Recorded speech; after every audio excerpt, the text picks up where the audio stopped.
Welcome back, everybody. We have local effects of Russia's war with Ukraine, a budget passed in the Senate, and a car that spent 20 years in a Lauderdale County creek. My name's Ike Morgan, and we're down in Alabama.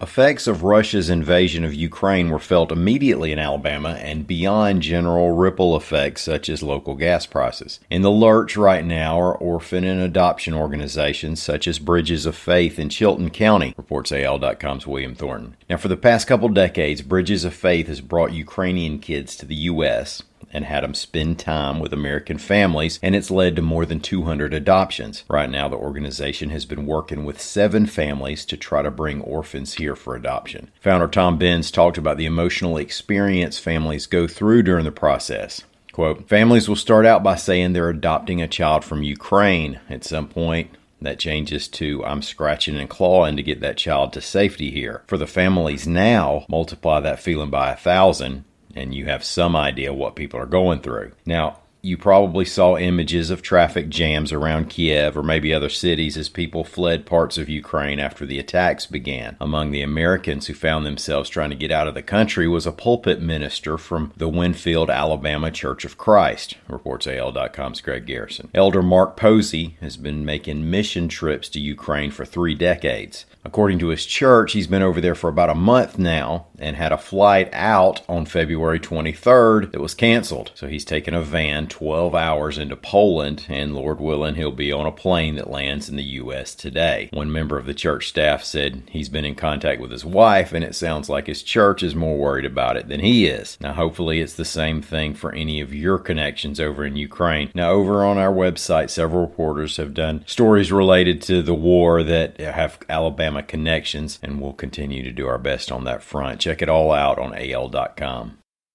The Alabama Senate has passed what would be the largest general fund budget ever, reports AL.com's Mike Cason. The $2.7 billion budget would hike state employee pay by 4%, increase funding for mental health and the Paroles Bureau, and pay off money borrowed from the Alabama Trust Fund back in 2013 through 2015. Part of the increased funding to the Department of Mental Health would establish 2 crisis diversion centers. Now, that's on top of 4 others that were approved over the past 2 years. The budget passed the Senate 29-1 and is on its way to the House.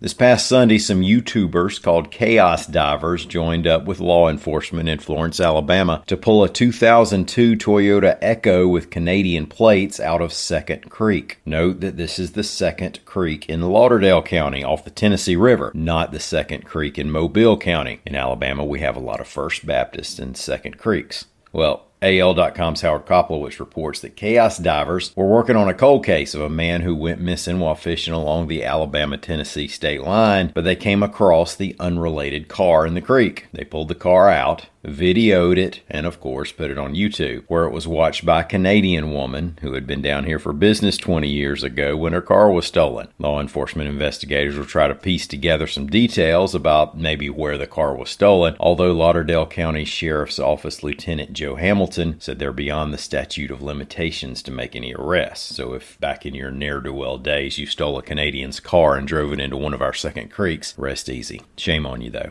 Thank y'all for listening. We'll be back here again on Monday. Until then, y'all have a great weekend. Come by and see us on the internet at AL.com.